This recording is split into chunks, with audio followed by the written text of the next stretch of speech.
जय हिंद दोस्तों, मैं संदीप आपके अपने चैनल द एजुकेशन हब पर आपका स्वागत करता हूं। आज हम लोग दोस्तों मैप में नेशनल वाटर के बारे में पढ़ेंगे। राष्ट्रीय राजमार्ग कौन कौन से हैं और हम उसको मैप के अनुसार पढ़ेंगे। पहले ये समझिए कि जो नेशनल वाटर जो वे है, राष्ट्रीय राजमार्ग, उनकी ज़रूरत क्या है। जैसे कि मान लीजिए आप कोई भी सामान पटना से अगर दिल्ली से अगर पटना मंगाते हैं, तो अगर आप उसको एक ट्रक से मंगाते हैं तो किसी भी मतलब एक पूरे ट्रक का जो खर्चा होता है लगभग 70 से 75 हज़ार के करीब होता है। इसी तरह से जैसे आप मान लीजिए कश्मीर से अखरोट मंगाते हैं, कहाँ पर, पटना के अंदर, तो होता क्या है कि वहाँ पे जो अखरोट की कीमत है वो लगभग 150 रुपये केजी है। लेकिन वहाँ से आते आते ये समझिए पटना में, आपके शहर में, बिहार में लगभग 800 रुपये केजी मिलता है अखरोट। सोचिए कितना, मतलब 1 से 1.5 लाख रुपये ट्रक में यहाँ लाने का लग जाता है, तो उससे खर्चा ज़्यादा बढ़ता है। अगर हमारा नेशनल वाटरवे अगर सही तरीके से काम करता रहे तो देखिए कितनी आसानी हो जाएगी। क्योंकि देखिए जो ट्रक में उसमें खर्चा बहुत ज़्यादा है, पेट्रोल का खर्चा है, उसके बाद इतना लंबा रूट है, फिर कारीगरों का खर्चा है, बहुत तरह के खर्चे हैं। और जो अगर समुद्री रास्ते से, समुद्री जैसे नहीं, नदियों के रास्ते से अगर सामान आता है तो बहुत आसान हो जाएगा। मतलब देखिए उसमें एक इंजन है, पानी में छोड़ दिए और उसको इंजन लगा दिए, चला दिए, वो अपना सामान लेके आ जाएगा, तो इसमें ज़्यादा खर्चा नहीं आएगा। इसलिए नेशनल वाटर का होना बहुत ज़रूरी है, राष्ट्रीय जलमार्ग होना ज़रूरी है। हमारे देश में अभी लगभग जो मूल रूप से हैं वो 6 हैं और जो एग्ज़ाम में पूछे जाते हैं वो सिर्फ 2 पूछे जाते हैं। 2016 के बाद लगभग 100, यानी जो 5 थे, फिर 2002 के बाद 2016 के बाद 106 राजमार्ग और खोजे गए, लेकिन अभी उसको पूरा एक्सप्लेन नहीं किया गया है। जो मूल रूप से हैं वो 6 हैं। 6 में से भी क्या है, अभी कोई भी ज़्यादा मतलब व्यापक रूप से प्रयोग नहीं किया जाता है, सबको थोड़ा बहुत प्रयोग किया जाता है। अभी कुछ करीबन 2-2.5 साल पहले जो नरेंद्र मोदी जी थे, उन्होंने एक वाराणसी में उद्घाटन किया था। वाराणसी से कलकत्ता तक जहाज़ गया तो, लेकिन अभी तक वो वापस नहीं आया है। देखिए जहाज़ को चलाने के लिए सबसे ज़रूरी है पानी का जो गहरा होना, क्योंकि देखिए अगर पानी गहराई पे नहीं होगा तो वो फिर आगे तटों पे फंस जाएंगे। तो उसके लिए पहले क्या करना होगा कि मतलब गहराई बढ़ानी होगी। हमारे यहाँ पे गहराई बहुत कम है पानी की, कहीं पे ज़्यादा है, कहीं पे कम है। तो उसके लिए क्या करना होगा, या तो फिर ज़मीन, मतलब वो जहाँ पानी है वहाँ से मिट्टी खोद के और साइड कीजिए, गहरा कीजिए, तब चलेगा। तो इस पर सरकार को ध्यान देना होगा। तो चलिए हम नेशनल वाटर के बारे में पढ़ते हैं। तो पहला नेशनल वाटर 1 है आपका NW1, यहाँ मैं लिख रहा हूँ नेशनल वाटर 1। जैसे हम लोग ने NH पढ़ा था, NH1 नेशनल हाईवे, इसी तरह नेशनल वाटर 1 जो आपका कहाँ से कहाँ तक चलता है, हल्दिया टू इलाहाबाद चलता है। हल्दिया टू इलाहाबाद। हल्दिया आपका कहाँ पड़ता है, देखिए जब पश्चिम बंगाल है, ये आपका पश्चिम बंगाल है, ये क्या है, पश्चिम बंगाल, ये आपका हल्दिया से ये क्या होता है कि ये लगभग देखिए पश्चिम बंगाल हो गया, झारखंड के ऊपरी हिस्सा, साहिबगंज वाला हिस्सा टच करते हुए बिहार के भागलपुर से पटना से होते हुए आपका कहाँ पहुँचता है, बनारस पहुँचता है। तो लगभग कितने राज्य टच किए, यूपी, बिहार, झारखंड और पश्चिम बंगाल, 4 राज्य टच करते हुए जाता है। तो यहाँ से ये जो हमारा नेशनल वाटर वे है पहला वाला, वो आपका इस तरीके से होते हुए वाराणसी होते हुए आपका कहाँ पहुँचता है, इलाहाबाद पहुँचता है। ये आपका इलाहाबाद, ये आपका क्या हो गया, इलाहाबाद। तो ये देखिए ये किस नदी पर है, देखिए बिहार तक जो है वो तो गंगा नदी पे है। जब ये पश्चिम बंगाल में आती है, पश्चिम बंगाल में जाती है, तो ये किस पे हो जाती है, देखिए इस तरफ का हिस्सा जो है, ये देखिए यहाँ से ये वाला हिस्सा है हुगली नदी का, और यहाँ से ये वाला हिस्सा जो है ये भागीरथी नदी का है। तो लगभग 3 नदियाँ, गंगा, भागीरथी, हुगली, है तो पूरी की पूरी गंगा है, लेकिन नाम चेंज हो गए हैं। तो नेशनल वाटरवेज जो है NW1 वो कहाँ से कहाँ तक है, हल्दिया से इलाहाबाद या फिर इलाहाबाद से हल्दिया, इलाहाबाद से हल्दिया। देखिए ये जो पहली बार जब डिक्लेयर किया गया था इसको NW1, तो 1986 में डिक्लेयर किया गया था। कब किया गया था? 1986 में। इसकी जो लंबाई है लगभग 1620 किलोमीटर है। कितनी है? 1620 किलोमीटर। इसकी लंबाई कितनी है? 1620 किलोमीटर। तो आपका NW1 कहाँ से है? हल्दिया से इलाहाबाद। कहाँ से है? हल्दिया से इलाहाबाद। अब देखिए NW2, तो देखिए नेशनल वाटर वेज 2 जो है आपका, ये आपका हो गया Sadiya to Dhubri, Sadiya to Dhubri. NW2 कहाँ से कहाँ तक है? सादिया टू धुबरी। सादिया जो है आपका, ये देखिए असम में सबसे ऊपर यहाँ पर सादिया है और यहाँ पर आपका धुबरी है। ये सादिया हो गया, ये ब्रह्मपुत्र नदी पे ये धुबरी। ये सिर्फ असम में है। ये कहाँ पर है? सिर्फ असम में। सादिया टू धुबरी। और कौन सी नदी पर है? ब्रह्मपुत्र नदी पर है। कौन सी नदी पर है? ब्रह्मपुत्र नदी पर। इसकी लंबाई लगभग 891 किलोमीटर है। इसकी लंबाई कितनी है? 891। इसकी लंबाई कितनी है? 891 किलोमीटर। NW2 किस पे है? सदिया टू धुबरी। कहाँ से? सदिया टू धुबरी। ये सिर्फ एक राज्य में, कहाँ पर? असम में। ये कितने राज्यों में आ रहा था? लगभग 4 राज्यों में। पश्चिम बंगाल NW1, पश्चिम बंगाल, झारखंड, बिहार और उत्तर प्रदेश। और NW2 है वो सिर्फ असम में। कहाँ से? सदिया टू धुबरी। कौन सी नदी पर? ब्रह्मपुत्र नदी पर। कितने किलोमीटर की है? 891 किलोमीटर की। ये इसका जो डिक्लेरेशन हुआ था, डिक्लेयर किया गया था इसको NW2 को, वो 1988 में किया गया था। कब किया गया था? 1988 में। 1988 में। तो चलिए ये 2 नेशनल वाटर हो गए, NW1 और NW2। अब आगे देखते हैं।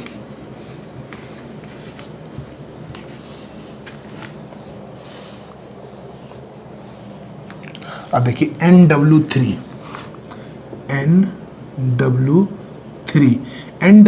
जो है वो कोल्लम टू कोट्टापुरम।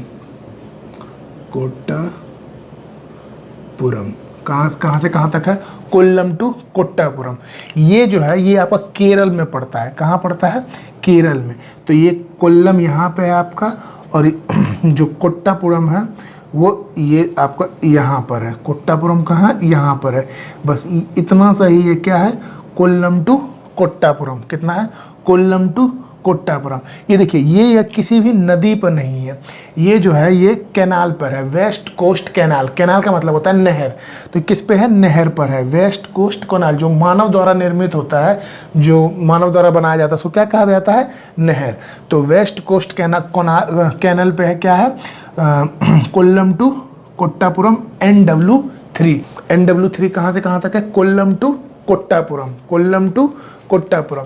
ये आपका लगभग 205 किलोमीटर का है। कितना है? 205 किलोमीटर का है। और इसको डिक्लेरेशन कब मिला था? 1993 में। कब मिला था? 1993 में। ये कहाँ पे है? ये केरल में है। ये भी सिर्फ एक ही राज्य में है। कहाँ पर? केरल में। और एक राज्य में NW2 है। NW2 कहाँ से कहाँ तक है? साल्दिया टू धुबरी। और NW1 कहाँ से कहाँ तक है? हल्दिया टू इलाहाबाद। देखिए NW4 जो है वो देखिए ये यहाँ पर आपका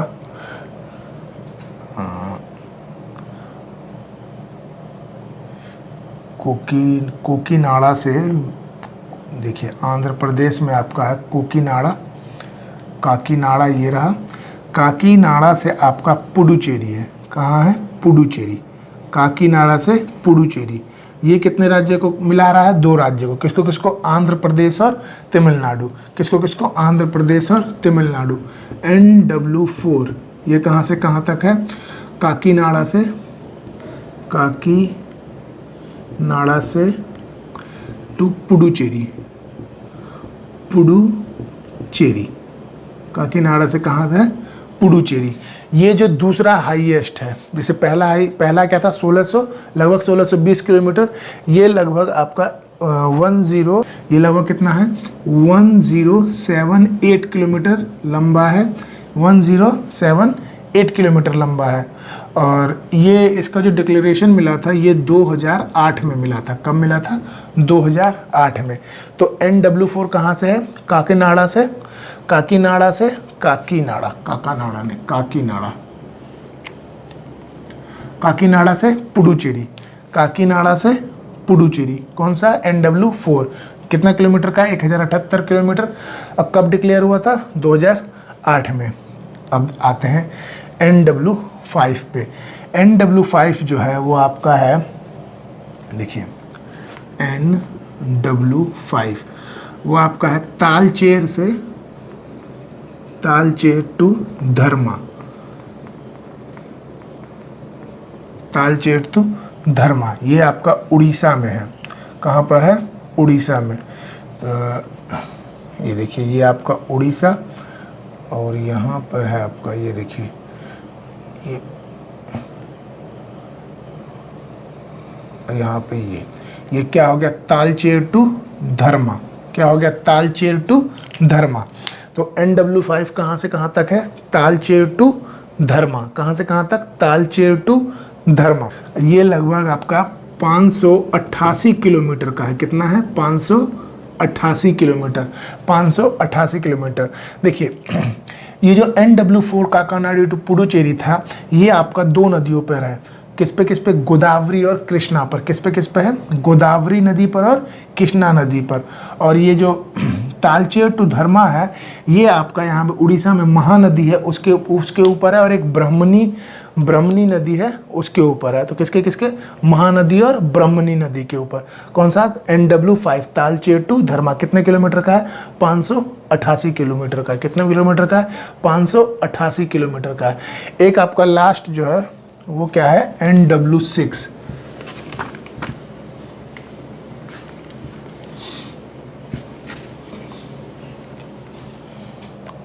देखिए एक क्या है? NW6। NW6 ये लखीपुर टू भंगा, लखीपुर टू भंगा। ये लगभग आपका 121 किलोमीटर है। कितना है? 121 किलोमीटर। और ये जो है ये आपका बराक नदी पर है। लखीपुर टू कहाँ? भंगा। ये कितने किलोमीटर का है? 121 किलोमीटर का है, जो किस पे है? बराक नदी पर है। जो किस पे है? बराक नदी पर। ये एक्चुअली देखिए ये जो है ये कहाँ पर लगता है? ये मिजोरम, मेघालय और ये त्रिपुरा के आसपास, मिजोरम मेघालय के आसपास लगता है। ये जो है ये छोटा सा है, मिजोरम और मेघालय के पास में है। ये कहाँ से कहाँ तक है? लखीपुर टू भंगा। कितने किलोमीटर का है? 121 किलोमीटर का। ये अभी प्रोग्रेस में है। ये पांचों पूरी तरह से बने हुए हैं, लेकिन काम अभी मतलब ना के बराबर करते हैं। बता आसपास ही करते हैं, इतनी दूर दूर तक ये जाते नहीं हैं। पास में चलते होंगे तो चलते होंगे। अब देखिए पश्चिम बंगाल टू इलाहाबाद ही ले लीजिए, जो पश्चिम बंगाल मतलब हल्दिया टू इलाहाबाद जो जा रही है NW1। देखिए अगर हल्दिया से जाना होगा तो ये बिना बनारस या बिना पटना टच किए बगैर जा ही नहीं सकता। अगर आपको जो पटना के हैं, जो बनारस के, आप दिन सुबह से लेकर शाम तक उसके घाट पर बैठिए और देखिए आपके सामने से कितनी जहाज गुजरती हैं, तब आपको सही पता चलेगा कि आखिर जहाज गुजरते भी हैं कि नहीं गुजरते हैं। कोई भी जहाज अभी इस तरह से काम नहीं कर रहा है। अगर ये काम करें और अच्छी तरह से नदियों से जोड़ दिया जाए तो मतलब जो रेट होंगे वो बहुत सस्ते हो जाएंगे। आप यही देखिए केरल के अंदर जो डाब होता है, नारियल पानी होता है, वो 5 से 10 रुपए में मिलता है, और बिहार आते आते वो 4-8 गुना 7 गुना दाम पे 40 या 50 रुपए में बिकता है। तो सोचिए कितनी महंगाई बढ़ जाती है। तो नेशनल वाटर आपके कितने हो गए? 6 हो गए। पहला नेशनल वाटर NW1 कहाँ से कहाँ तक है? हल्दिया से इलाहाबाद। रटिएगा, याद नहीं होगा, आज रटिए कल भूल जाइएगा। आप मैप से देखिए NW1 कहाँ से है? हल्दिया से इलाहाबाद। NW1 हल्दिया से इलाहाबाद। NW2 कहाँ पर है? असम में। कहाँ पर है? सादिया टू धुबरी। कहाँ से? सादिया टू धुबरी। NW3 कहाँ से है? कोल्लम टू कोट्टापुरम। कोल्लम टू कोट्टापुरम। और NW4 कहाँ से है? Kakinada to Puducherry, Kakinada to Puducherry. NW5 कहाँ पे है? तो NW5 आपका हो गया यहाँ से, हाँ, तो NW5 कहाँ से हो गया? तालचेर टू धामरा। वहाँ पे मैंने शायद पहले गलत लिख दिया था, धर्मा लिख दिया था शायद। तालचेर टू धामरा है, धामरा कहाँ से? तालचेर टू धामरा। NW5 कहाँ से कहाँ हो गया? तालचेर टू धामरा। और NW6 कहाँ से हो गया? Lakhimpur to Bhanga, Lakhimpur to Bhanga. तो ये आपके नेशनल वाटर हो गए, जो कितने हैं? 6 हैं। अब हम थोड़ा सा समुद्री सीमा के बारे में जानते हैं कि समुद्री सीमा क्या होती है।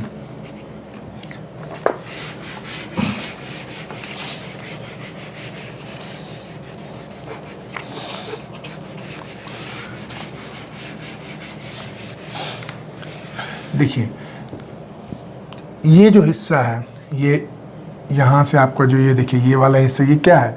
ये सारे का सारा एरिया ये क्या बनाएगा? समुद्री सीमा बनाएगा। ये सारा एरिया क्या बनाएगा? एक समुद्री सीमा बनाएगा। तो देखिए, समुद्र की जो दूरी को नापा जाता है वो नॉटिकल में मापा जाता है। किस में मापा जाता है? नॉटिकल में। समुद्री दूरी को किस में मापा जाता है? नॉटिकल में मापा जाता है। समुद्री दूरी किस में मापा जाता है? नॉटिकल में। तो एक नॉटिकल बराबर 1.852। कितना होता है? 1.852। और अगर आप समुद्र की गहराई को मापते हैं तो वो फैदम में मापा जाता है। किस में मापा जाता है? फैदम में। तो एक फैदम बराबर कितना होता है? 6 फीट होता है। कितना होता है? 6 फीट। कितना? 6 फीट। एक फैदम बराबर 6 फीट। फैदम किस लिए? समुद्र की गहराई को नापने के लिए, और समुद्री दूरी को नापने के लिए 1.852। तो देखिए, पहले हम तट समझते हैं, ठीक है? तो ये जो है ये हिस्सा, ये कहलाया ये तट हो गया, क्योंकि किनारे को तट कहते हैं। ये क्या हो गया? ये तट हो गया। तो ये वाला हिस्सा क्या कहलाया? पश्चिमी तट। और ये वाला हिस्सा क्या कहलाया? पूर्वी तट। और ये आपकी होगी पश्चिमी घाटी और ये पूर्वी घाटी। ये क्या हो गया? पश्चिमी घाटी, पूर्वी घाटी। कहाँ पे मिलते हैं? नीलगिरी पहाड़ी पर। देखिए, पश्चिमी तट और पश्चिमी घाटी समझिए ध्यान से। ये आपको क्या कहलाया? ये वाला हिस्सा पश्चिमी तट, और ये इधर वाला हिस्सा क्या कहलाया? अंदर वाला हिस्सा पश्चिमी घाटी।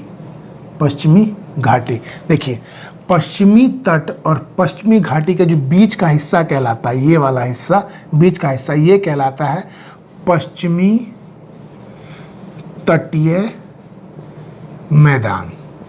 क्या कहलाता है? पश्चिमी तटीय मैदान। समझ में आ रहा है? तट वाला हिस्सा पश्चिमी तट, अंदर वाला हिस्सा पश्चिमी घाटी, उन दोनों के बीच का हिस्सा क्या कहलाया? पश्चिमी तटीय मैदान।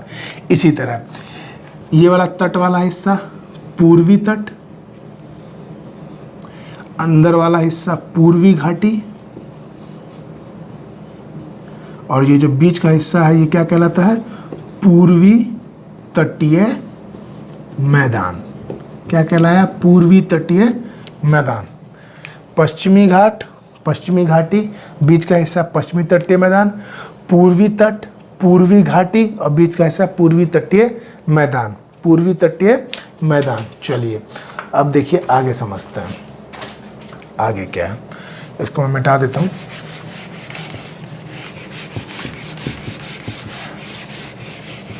अब देखिए, ये जो हमारा पश्चिमी तट और ये पूर्वी तट है, तो देखिए पूर्वी तट, जैसे देखिए पश्चिमी तट और पूर्वी तट, पूर्वी तट है, देखिए ये देखिए आपका कैसा है, टेढ़ा मेढ़ा है, यहाँ पे ये देखिए कैसा है। तो हम एक लाइन बनाते हैं, देखिए इसको सीधा करते हैं, ये आपका ये टेढ़ा मेढ़ा ना होकर ये सीधा, लेकिन है जैसे वैसे ही, ये आपका सीधा हो गया, ठीक है, सीधा। देखिए टेढ़ा का मतलब क्या है, जैसे बीच बीच में से कहीं कहीं से निकला हुआ है, इस तरीके से, जैसे कैसे पहाड़ की चोटियों से निकल जाता है। तो हम इसको एक क्या कहते हैं, इसको बेस लाइन कहते हैं। क्या कहते हैं? बेस लाइन, आधार रेखा। क्या कहते हैं, जो हमारी जो समुद्री सीमा जो नापी जाएगी वो इसी बेस लाइन से नापी जाती है। किस बेस लाइन से? इसी बेस लाइन से मापी जाती है। तो हमने इसको क्या मान लिया, जैसे ये काल्पनिक रेखा है, जैसे कि कर्क रेखा है, क्या है, काल्पनिक रेखा है। इसी तरह हमने पूर्वी तट के साथ एक सीधी रेखा बनाई, सीधी, लेकिन जैसा जैसा तट है वैसी रेखा बनाएंगे, लेकिन वो सीधी होगी, उबड़ खाबड़ नहीं होगी, मतलब कभी इधर निकली हुई कहीं इधर निकली नहीं, एक सीधी लाइन। तो ये कहलाएगी बेस लाइन। क्या कहलाएगी? Base line. बेस लाइन से अब आप 12 नॉटिकल मील जब जाते हैं, ये 12 लिख दिया मैंने, 12 नॉटिकल मील जब जाते हैं बेस लाइन से, कितना? 12 नॉटिकल मील। कितना? 12 नॉटिकल मील की दूरी जो होती है, कहाँ से? आधार रेखा से। बेस लाइन से 12 नॉटिकल मील की दूरी क्या कहलाती है? समुद्री सीमा। क्या कहलाती है? समुद्री सीमा। ये कहलाएगी समुद्री सीमा। समुद्री सीमा। आधार लाइन से 12 नॉटिकल मील तक की दूरी क्या कहलाती है? समुद्री सीमा। समुद्री सीमा का मतलब क्या हुआ कि आप इसमें, आपका मतलब जो दूसरे यहाँ जो समुद्री रास्ते से आते हैं, किसी दूसरे देश से या कहीं और से आ रहे हैं, तो हमारी समुद्री सीमा में वो बिना परमिशन के नहीं घुस सकते हैं। अगर वो बिना परमिशन के घुसे तो उस पर फायरिंग की जा सकती है, उसके लिए कोई रोक टोक नहीं है, आप सीधे उस पर फायरिंग कर सकते हैं। आपका मतलब जो भारतीय सेना है वो कर सकती है, चाहे जो नौसेना, यहाँ पे जाहिर सी बात है समुद्र की है तो नौसेना होगी, तो नौसेना उस पर डायरेक्ट फायरिंग कर देगी अगर आप बिना किसी परमिशन के हमारी समुद्री सीमा में घुसेंगे। देखिए, इससे 12 नॉटिकल मील और आगे बढ़िए। यहाँ से जब 12 नॉटिकल मील और आगे बढ़े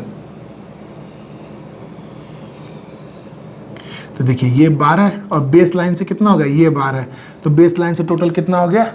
24। बेस लाइन से कितना हो गया टोटल? 24 नॉटिकल मील।